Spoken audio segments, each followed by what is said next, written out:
Now we are going to see the topic aquatic plants. Okay, aquatic plants in adaptation in plants chapter 2. Okay, so now we saw about terrestrial plants that we saw. Okay, now we are going to see aquatic plants. Aquatic plants are nothing but the plants grow in water. Okay, aquatic plants grow in water bodies like ponds and lakes. Okay, where water bodies, ponds and lakes. They are of three types. There are three types of aquatic plants. What are they?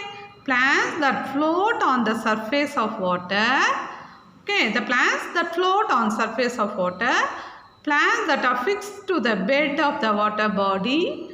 Okay, plants that are fixed to the bed of the water body. Plants that are completely submerged under water. That means the plant we can't see outside. Okay, it submerged completely under the water.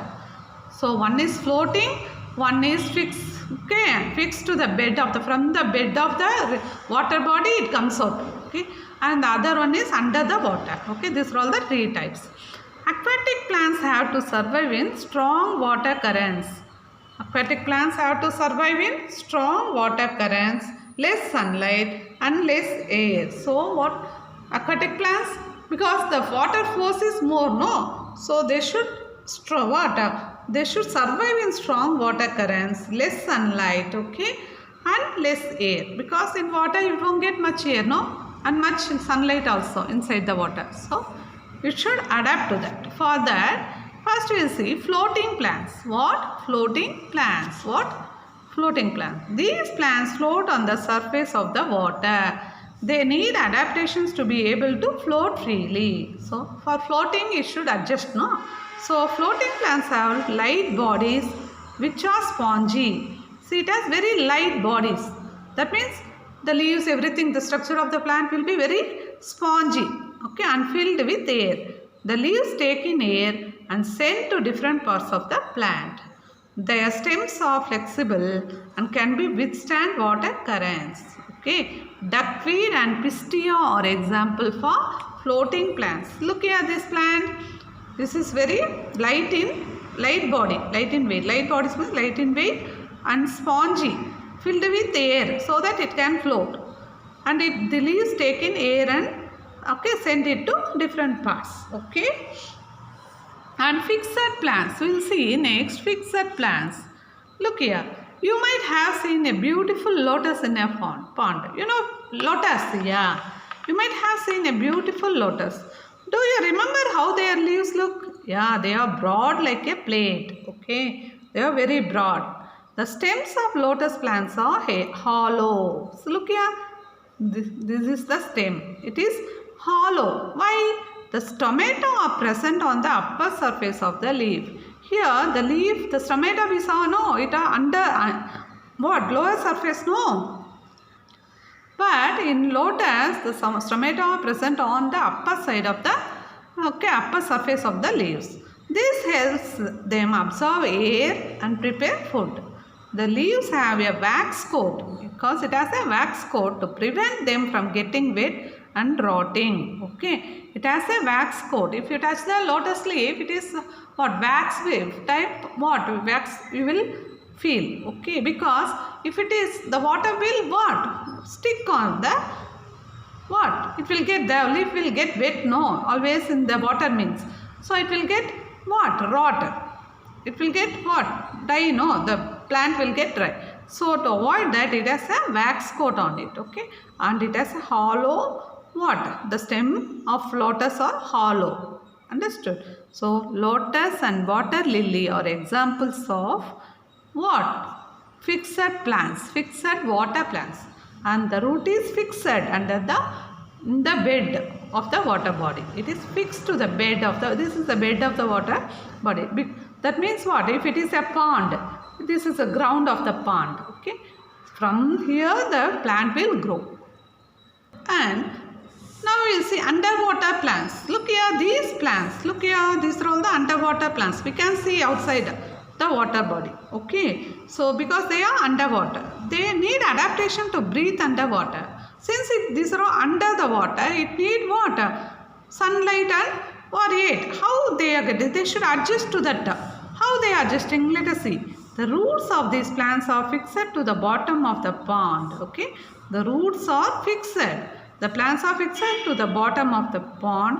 The stems are flexible and the leaves are thin like ribbons. Okay, and the leaves are how the leaves? See here, thin ribbon. Okay, the leaves do not have stomata. Okay, it does not have stomata because it won't make the plants breathe through their body surface. See, through the body surface, it will breathe. Okay, through the body surface. Hydrilla, tape grass are example for what? Underwater plants. Hydrilla, tape grass, and the leaves do not have stomata because the plants breathe through their body surface itself. Body surface. Understood? Now we'll see some other plants. We'll see some other plants are there. We'll see that non-green plants. What it is called? Non-green plants. Some plants do not have chlorophyll. You know that. Okay. Therefore, they cannot prepare their food. We know how the leaves are producing what? Make their food using the sunlight, air, chlorophyll and water. No. If chlorophyll is not there, how it can produce what? Make food? No, it's not possible. No. So, therefore, they cannot prepare their own food. These plants depend on dead and decaying plants and animals for nutrients. For nutrients, they depend on dead and decaying plants, okay, and animals for nutrients. Such plants are called saprophytes. What? Saprophytes. Saprophytes are the plants that depends on dead and decaying water. Animals, plants and animals, okay, for its nutrients. So example, mushrooms and moles. See here, the mushroom it's a plant, no, mushroom, but it is not green in color because it has no chlorophyll. So it can't prepare its own food. So it depends on dead and decaying plants or animal. Understood? It gets its nutrients from the wood. See, the mushroom gets its nutrients from this wood. Okay.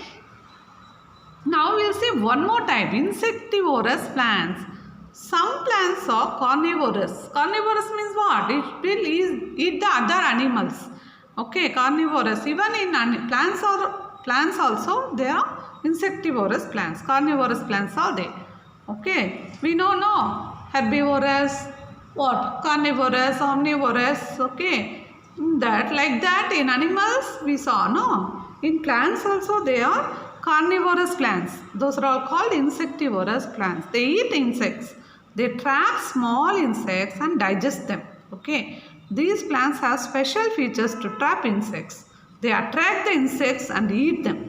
They attract the insects with their attractive color and sweet nectar. These plants have sweet nectars. So what will happen? The insects need nectar, no, to eat. Nectar is the food, no, the flower, nectar from the flowers of the plants.